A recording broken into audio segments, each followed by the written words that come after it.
danes sem se prepričala, da se moja Bela krajina v resnici razvija.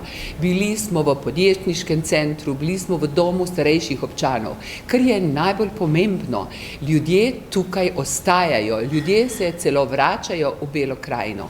In to je odgovornost slehernega poslanca v parlamentu, da skrbi za enakomeren regionalni razvoj.